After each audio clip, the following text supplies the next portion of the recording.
Santa Mónica Radio y TV Más Digital presenta Curso Bíblico con Fray Roberto Armas.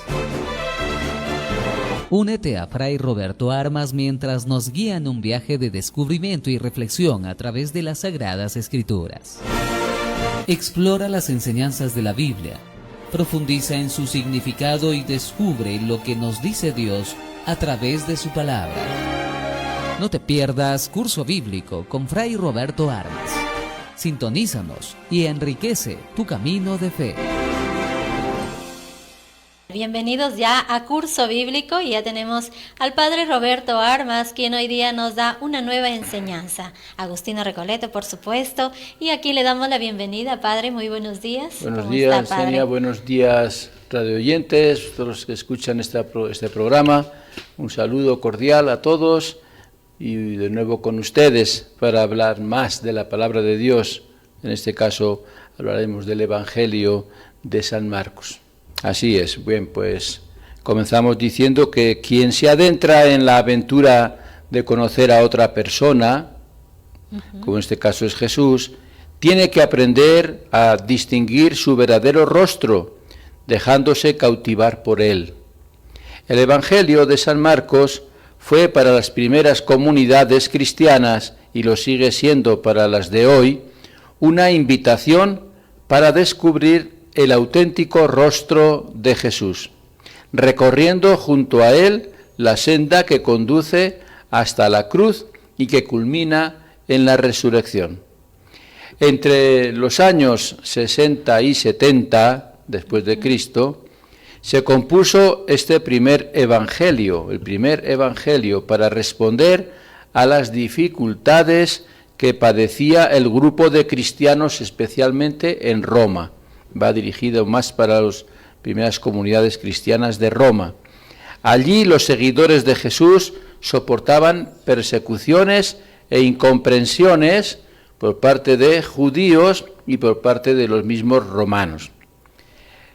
El autor, tradicionalmente identificado con un cristiano llamado Juan Marcos, nombre Marcos, Juan Marcos, a quien el Nuevo Testamento pone en estrecha relación con los apóstoles Pedro y Pablo, lo tenemos en el libro de los Hechos de los Apóstoles en varios lugares, en la carta a Filemón, en la carta a los Colosenses, en la primera carta de Pedro, aparece Juan Marcos, ¿no? Acompañantes o de Pedro o de Pablo, o discípulos, como queramos. Pues él, Juan Marcos, es el que elaboró un escrito de carácter catequético y pastoral que ayudara a profundizar en la persona y misterio de Jesús. Sin duda, él conocía la expansión del cristianismo primitivo y las dos principales tradiciones apostólicas representadas por Pedro y Pablo, ¿no? Su obra, por lo tanto, se dirige de forma especial a los cristianos de origen pagano, los cristianos convertidos al cristianismo que vienen del paganismo, especialmente pues en Roma. Muy bien, Padre, y pues continuando también con este segundo punto, que es sobre la estructura, que nos habla sobre la estructura de este Evangelio según San Marcos. Bien, pues a Marcos le cabe el privilegio de ser, vamos a decir, el primer creador del género literario llamado Evangelio. Ahí hemos explicado en los primeros programas que la Biblia se compone, los libros, por distintos géneros literarios, estilos de escribir, ¿no? Y ahí en todos los libros hay varios estilos de escribir, de acuerdo también un poquito a los autores y demás, desde el comienzo, desde el Antiguo Testamento y todo el Nuevo Testamento también. Y uno de los géneros literarios le llamamos evangelio, que es anuncio, el primer anuncio, el anuncio de la buena noticia, de la buena nueva, y es un estilo de contar a los que leen, a los que van a leer el libro, pues contar un poquito la vida del evangelio puro que es Jesús. Evangelio es Jesús. Jesús es el Evangelio. El Evangelio es la buena noticia, Jesús es la buena noticia. Nueva noticia y buena noticia. Jesús y el Evangelio se identifican, por lo tanto el género literario se llama Evangelio. El autor organiza el testimonio y el anuncio de que Jesús es el ungido de Dios, el Hijo de Dios. Lo tenemos en el primer versículo del Evangelio. En dos grandes partes, ¿no? Divide, o lo trata de comentar Marcos en dos grandes partes, precedidas por un prólogo. El primer capítulo es un corto prólogo de 13 versículos, y después rematadas por un texto incorporado posteriormente al final. O sea, tiene dos partes importantes, que es el centro del Evangelio, pero antes tiene un pequeño prólogo y al final también un añadido, que es un texto incorporado posteriormente, que sería un poquito el epílogo, el final del Evangelio, en el último capítulo 16, los últimos versículos. Y estas partes pues son, después de la introducción breve, tenemos los capítulos del 1 al 8, el título prácticamente es de dar a conocer que Jesús es el Mesías, el que viene a salvarnos. Y tiene esta parte se divide en tres. Los capítulos 1 y 2 y 3 son revelación de Jesús. Jesús se da a conocer a los judíos, y la ceguera especialmente de los dirigentes judíos. Él se da a conocer, pero los dirigentes judíos están ciegos, no se interesan y no captan el mensaje y esa identificación de Jesús como Mesías, y una gran ceguera, que están imbuidos en sí mismos. La segunda parte, que son los capítulos 3, 4, 5 y 6, es revelación también de Jesús, pero en este caso a sus discípulos. Ya se revela primero a la gente judía, pero después, en esta segunda parte, se revela a sus propios discípulos, y el reconocimiento de los discípulos, ¿no? Los discípulos, especialmente al comienzo, pues sí lo reconocen siempre como el Mesías enviado y demás. Después tendrán sus dudas al final, pero siempre va a perseverar esa fe en él. Entonces esas son las tres partes. No, me he saltado una, si no se han dado cuenta. Después de la revelación a los judíos, hay una revelación a sus paisanos, que son los capítulos 6, 7 y 8. Va a su pueblo, los capítulos 3 al 6. Se manifiesta a sus parientes, a sus paisanos, que están incrédulos también, no lo reconocen prácticamente, ¿no? Y sin comprensión de sus propios parientes y paisanos. La tercera parte es la revelación a los discípulos y su reconocimiento por parte de ellos. Después Jesús, otro tema que aparece, vamos a decir, en la segunda parte grande de este Evangelio, en los capítulos del 8 al 16, es que Jesús es el Mesías sufriente, que viene como a salvar, pero sufriendo. El Mesías sufriente y a la vez el Hijo de Dios. Es lo que quiere revelar Marcos en estos 8 capítulos finales. También está dividido en tres partes. Primero es el camino hacia Jerusalén. Y por el camino ya Jesús va revelando el camino doloroso del Mesías, que el camino no es fácil, es de pasión, de sufrimiento y de dolor.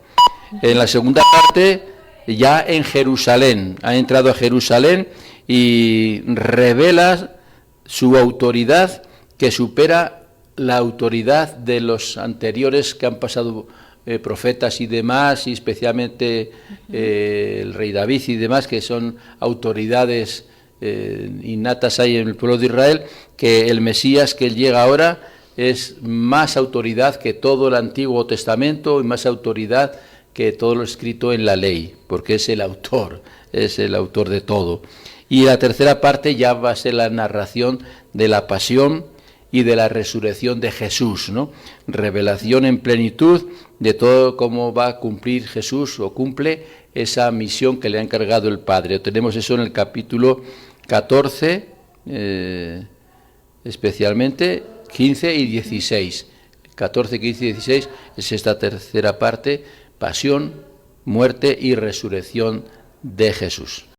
Padre, aún falta explicar una parte de lo que es su estructura, ¿verdad? Sí, especialmente el estilo que utiliza Marcos para esta obra, ¿no? El estilo de esta obra combina con la sencillez con el realismo. Okay. Es muy sencillo todo el lenguaje que utiliza, muy fácil de comprender y de entender, y el realismo porque es muy real. Presenta un Jesús muy real, no figurativo, así para engatusar a la gente, sino real, ¿no? Y la repetición de cosas, pero siempre con la viveza, el esquematismo, de una manera atractiva de narrar el drama vivido por Jesús.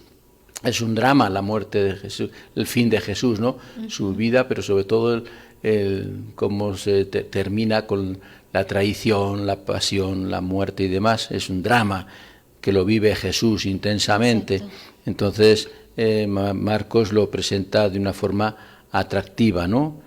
Para tratar de comprender por qué el sufrimiento y demás.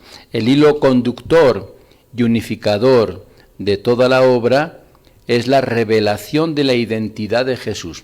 Lo que quiere transmitir Marcos es la identidad de Jesús como persona, como el Hijo de Dios, como el Mesías, su identidad.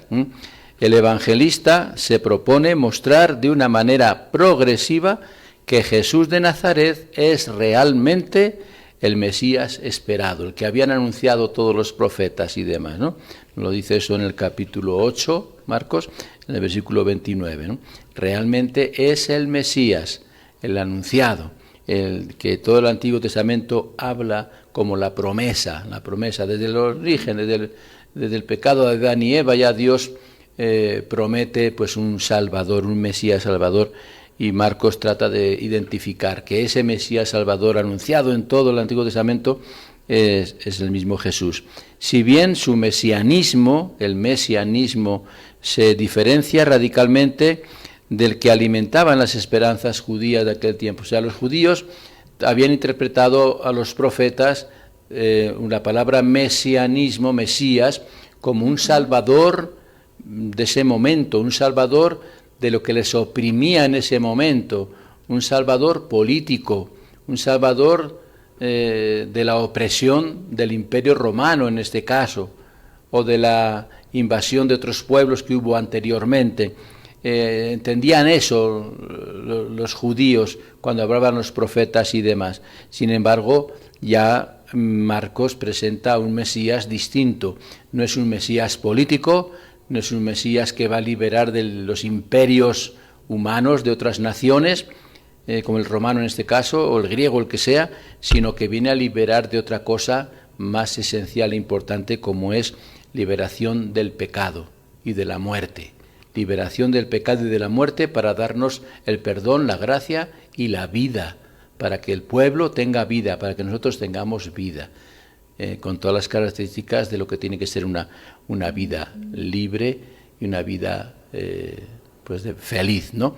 Esa es la intención de Marcos, la diferencia. Muy bien, Padre. Y en cuanto a lo que es el mensaje, ese mensaje que nos quiere transmitir en este Evangelio. Va un poquito en la relación que hay de Jesús con sus seguidores, con sus amigos. Los discípulos de Jesús son amigos, los discípulos y apóstoles.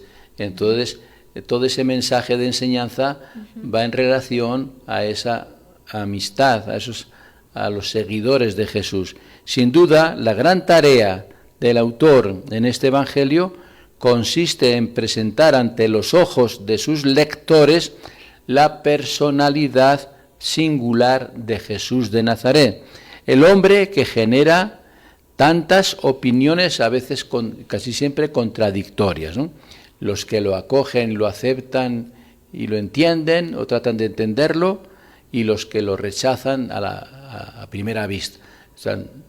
Están ya cerrados por sí mismos, como hemos dicho antes, las autoridades están ciegas en sus creencias antiguas, tradicionales, y no son capaces de abrirse a la novedad. Y Jesús es novedad. Todo el mensaje de Jesús es novedad. Y quien no se abre a esa novedad, es imposible conocer y entender a Jesús. Por eso ese es el hilo conductor y unificador, ¿no? La revelación de esta identidad de Jesús. Y el evangelista se propone pues dar a conocer pues esa personalidad de Jesús y esa relación que tiene con sus discípulos y con sus apóstoles. Esta gran tarea del autor consiste en presentar ante los ojos de sus lectores esa personalidad de Jesús, el hombre que genera esas opiniones contradictorias a favor y en contra. Su vida, que son palabras y acciones, toda su vida son las palabras y las acciones, milagros y demás que realiza. Y también su destino, vida y destino de Jesús, obligan a tomar partido. O se cree en él y se le confiesa con fe admirada y valientemente, como tenemos pues el caso en Marcos 15, o bien es rechazado y condenado como blasfemo y perturbador del pueblo, que es la acusación que le hacen las autoridades religiosas judías, que es un perturbador, que es un blasfemo porque habla contra el templo, porque habla contra las tradiciones antiguas de su pueblo y demás, ¿no? Entonces, ahí están las dos posiciones, los que lo aceptan y lo acogen y los que lo rechazan. Aun después de leer todo el Evangelio, Jesús no dejará de ser siempre un misterio. Es decir, es imposible que cualquier Evangelio identifique plenamente la realidad de Jesús.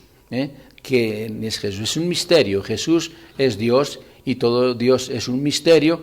Y claro, el que escribe el Evangelio trata de explicar y dar a conocer con su inteligencia humana, pero sabe que no es capaz de dar a conocer toda la verdad completa de la identidad de Jesús. Siempre será un misterio, lo ha sido y lo será siempre. Hoy también conocemos a Jesús de mil maneras, pero hay parte de misterio que como humanos no podemos comprender, cómo todo se hace hombre y cómo todo un Dios se entrega a esa pasión y a esa muerte, cómo el plan de Dios pues para nosotros es un misterio y que siempre hay que aceptarlo porque es en beneficio nuestro, ¿no?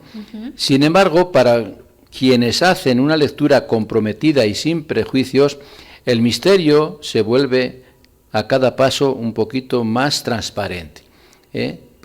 Cada vez que conocemos más a Jesús, más lo conocemos a Él y más se nos aclara un poquito ese misterio. No del todo, es imposible, pero sí se va aclarando poco a poco ese misterio. Los discípulos de Jesús han sido llamados, elegidos y enviados a continuar la misión que el Maestro ha venido a realizar. Toda la misión que viene a realizar Jesús la encarga a Él, primero la enseña y después se la encarga, enseña con el ejemplo, y se la encarga a los discípulos enviándolos para que ellos sean los continuadores y los que lleven a cabo esa misma misión adelante en la iglesia, en las primeras comunidades que se iban formando. Cuando están con Él, reciben su enseñanza y aprenden a seguir sus huellas hasta la cruz. Huellas hasta la cruz, porque ellos también mueren, algunos de ellos en cruz también. Jesús, su misión termina en cruz, en sufrimiento, en entrega, y la de los apóstoles pues, y seguidores también, con miras a que al final sí, del camino es el sufrimiento y la cruz, pero que lleva después a la resurrección. Cuando están con Él, reciben esta enseñanza, ¿no? Y aprenden este camino. Quien sea capaz de entender su vida en comunión con Él, esto es la gran enseñanza, quien sea capaz de entender su vida en comunión siempre con Él, unido a Él, a Jesús, descubrirá de verdad la verdadera identidad de Jesús como Mesías y como Hijo de Dios, ¿no? Eso lo dice el mismo Marcos al comienzo. Entonces, estar con Él y conocerlo, y cuanto más lo conoces, más identificamos con Él y conoceremos cuál es la misión y la realidad de Jesús entre nosotros. Y ahora vamos a tratar, Padre, el esquema, ¿no? El esquema de esta obra. Sí, pues tenemos que explicar un poquito pues cómo se divide y de qué trata en cada una de las partes y demás. En principio tenemos que decir que el Evangelio de Marcos contiene pocos discursos de Jesús, ¿no? Se interesa más por las acciones que por las palabras de Jesús, la acción, lo que Él va haciendo. En cambio, los relatos se desarrollan con abundancia de detalles, y en ellos Jesús aparece con las reacciones propias de un ser humano normal. Marcos destaca especialmente la humanidad de Jesús. Es Dios, pero es hombre, humanidad de Jesús. Y a partir de ella nos lleva progresivamente a descubrir en Él pues al Hijo de Dios, ¿no? Lo que pretende Marcos, que el hombre que tienen delante, que es Jesús, que ha estado compartiendo con los discípulos y con el pueblo, ese es realmente el Hijo de Dios. Porque detrás de su persona se esconde un gran secreto, el secreto mesiánico, el plan de Dios de salvarnos, el secreto mesiánico, que solo se revela en su muerte y en su resurrección. Cuando muere y resucita es cuando se descubre realmente cuál ha sido la misión de Jesús. Mientras no hay muerte, no hay resurrección, todo es acciones y palabras y mensaje y demás, pero falta la esencia que se lleva a cabo al final de su vida, ¿no? Con su muerte y su resurrección. Únicamente en la cruz está la respuesta a la gran pregunta latente a lo largo de todo este Evangelio. ¿Quién es Jesús de Nazaret? Ciertamente no es el Mesías glorioso que esperaban sus contemporáneos, sino el Mesías crucificado, que sufre, que entrega su vida. La cruz era el camino obligado para llegar a la resurrección. No hay resurrección sin muerte, claro, sin sufrimiento y muerte. Primero es el sufrimiento y es la muerte, para que después haya resurrección. Tiene que haber antes muerte. Todos estamos llamados a seguirlo por este camino. Nuestro camino es el mismo. No nos podemos estar quejando todo el tiempo de que sufrimos y sufrimos por enfermedades o por problemas o por tantas cosas. Es que ese es el camino del ser humano. El camino es el sufrimiento.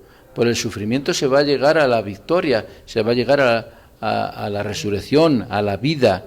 Entonces, tenemos que estar concientizados de esto para poder entender bien también nuestro propio cristianismo, nuestra vida cristiana.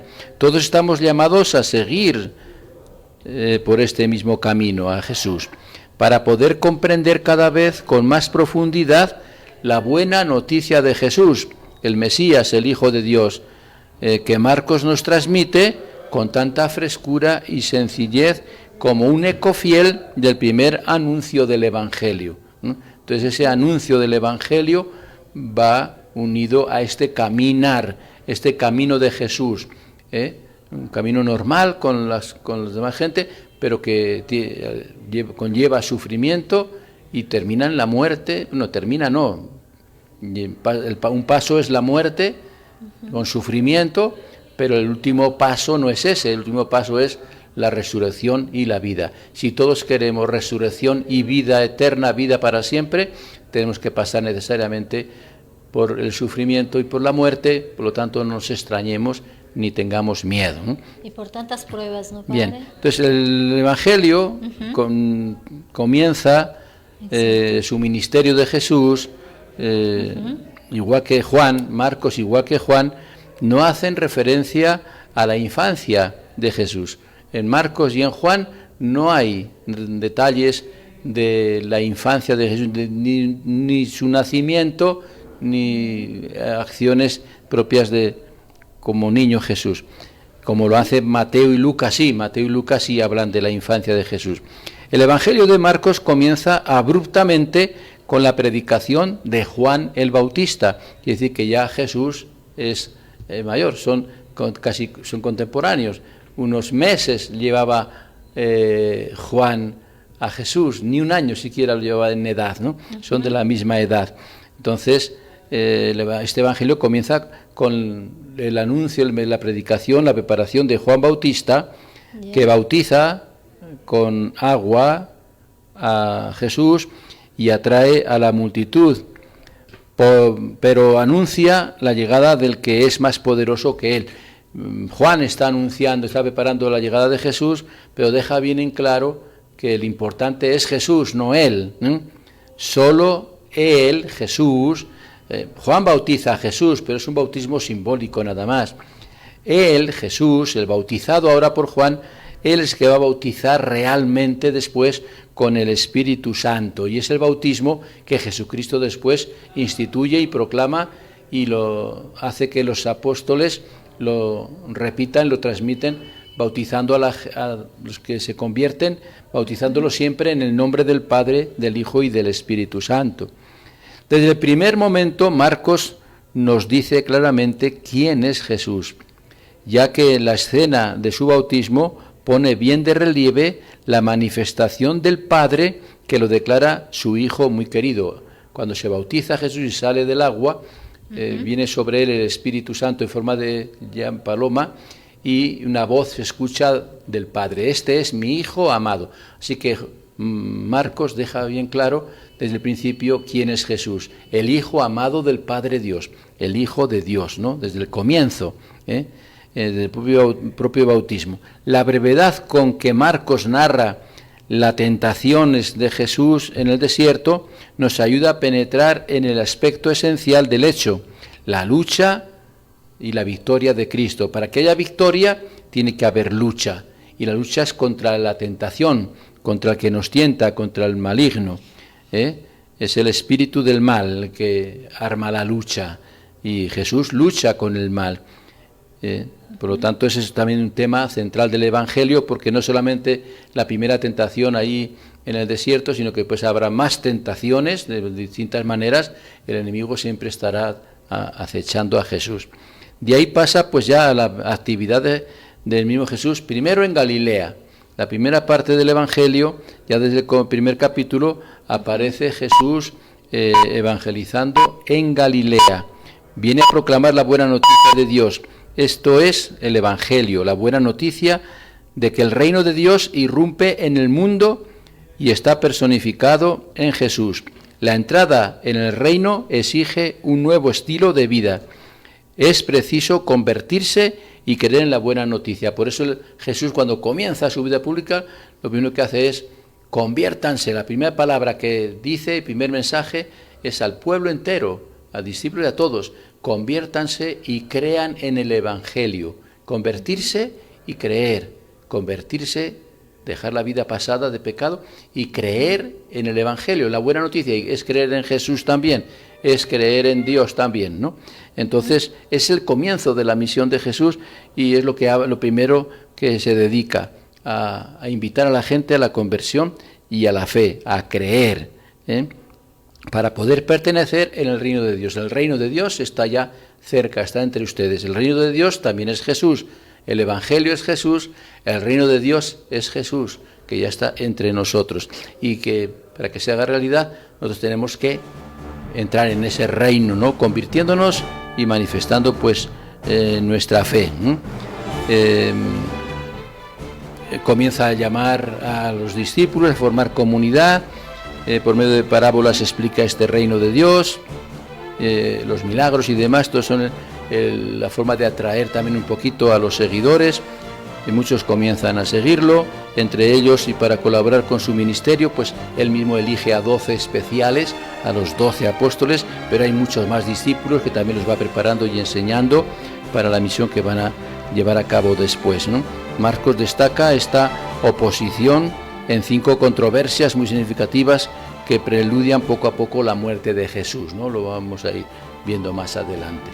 Pasamos a una segunda parte, padre, de la explicación. Sí, de seguimos con el esquema, tal como está redactado por Marcos, de este Evangelio. Así es.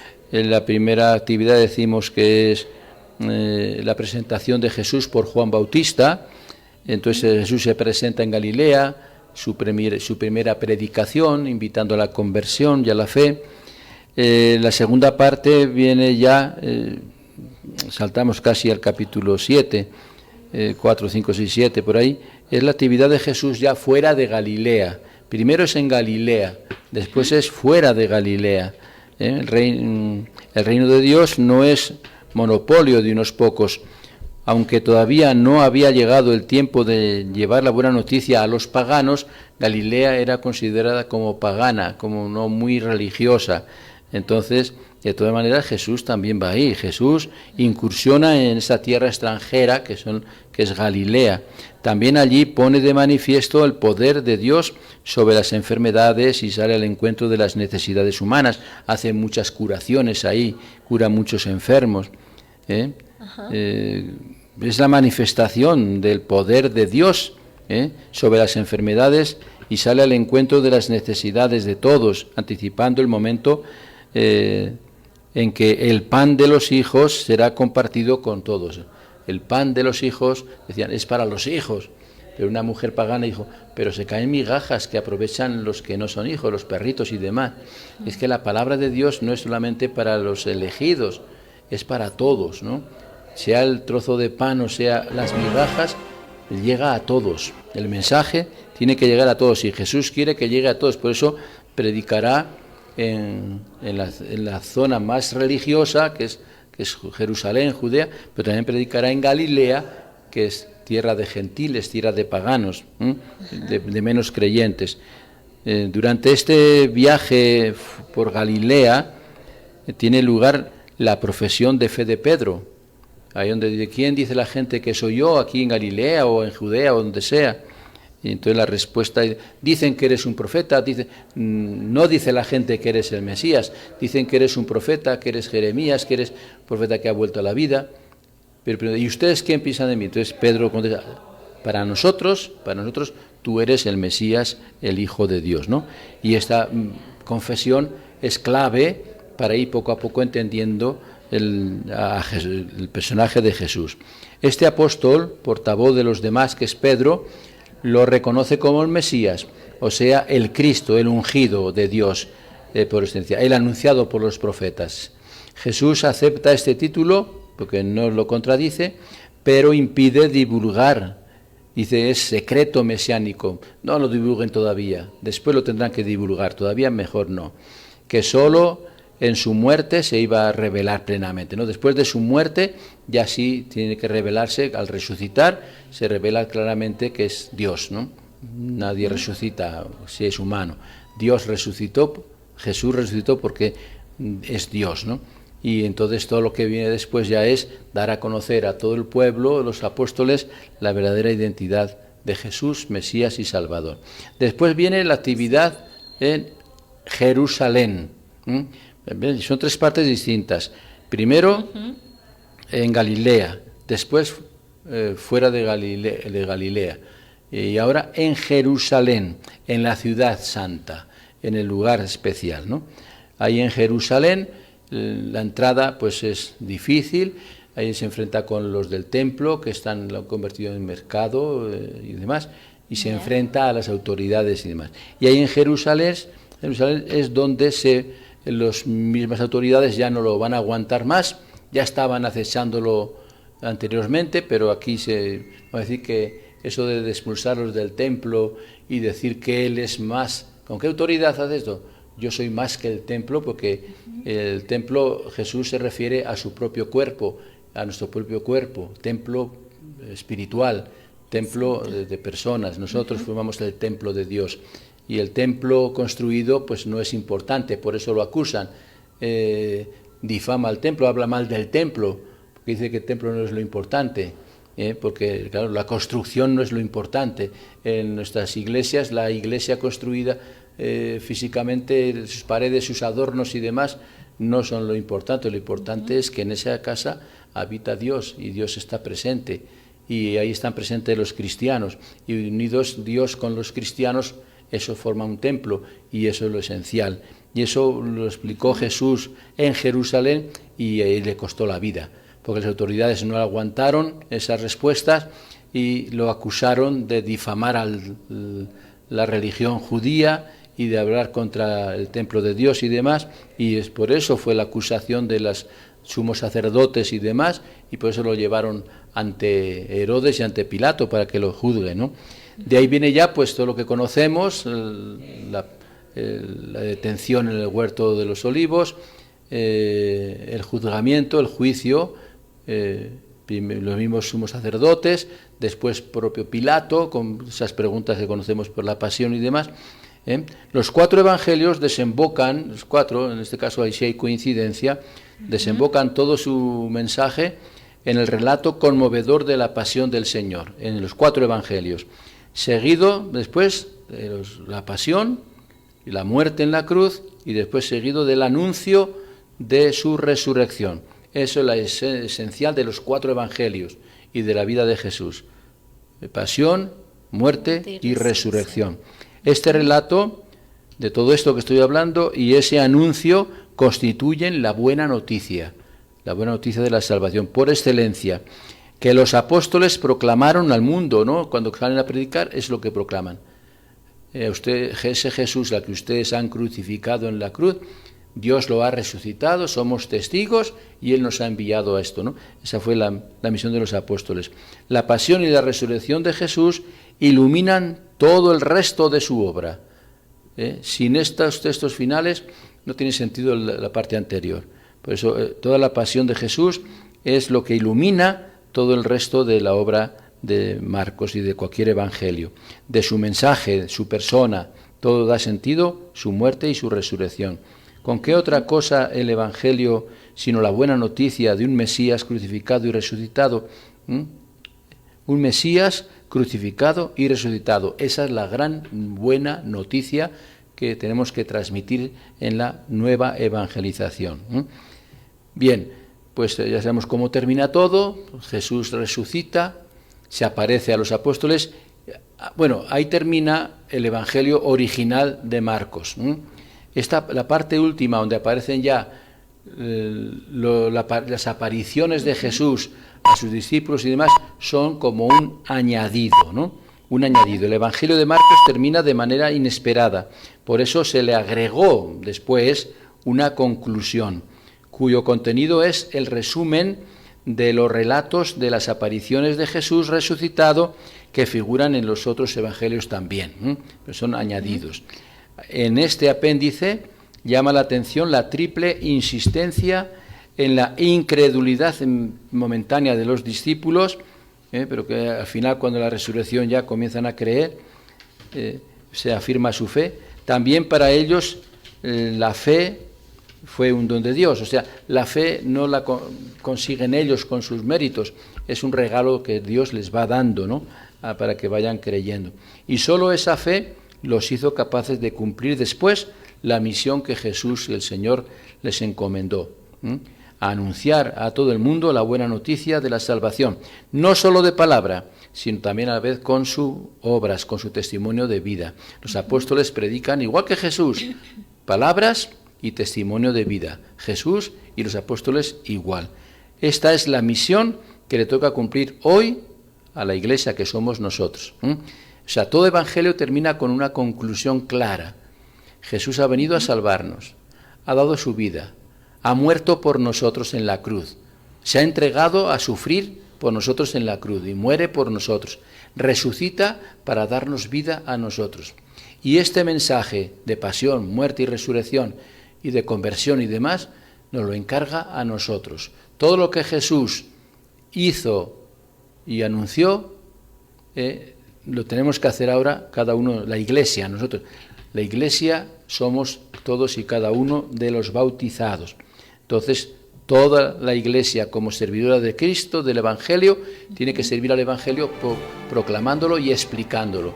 Y esa Iglesia son el Papa, los obispos, los sacerdotes, religiosos, religiosas, catequistas, laicos comprometidos, grupos parroquiales y todos los bautizados. Así que no nos podemos escapar.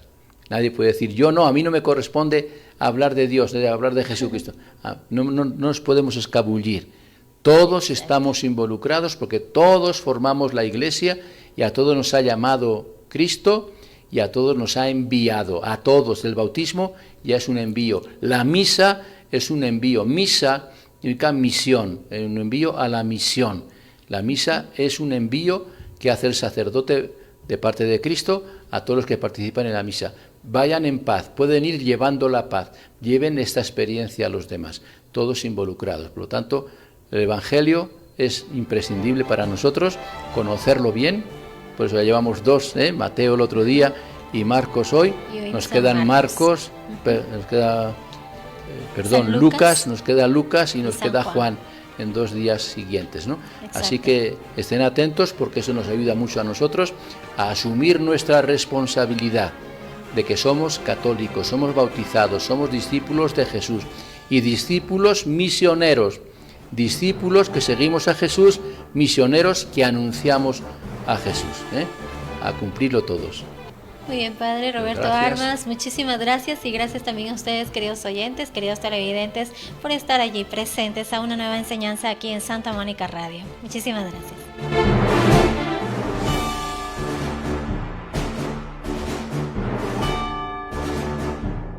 Santa Mónica Radio y TV Más Digital presenta Curso Bíblico con Fray Roberto Armas. Únete a Fray Roberto Armas mientras nos guía en un viaje de descubrimiento y reflexión a través de las Sagradas Escrituras.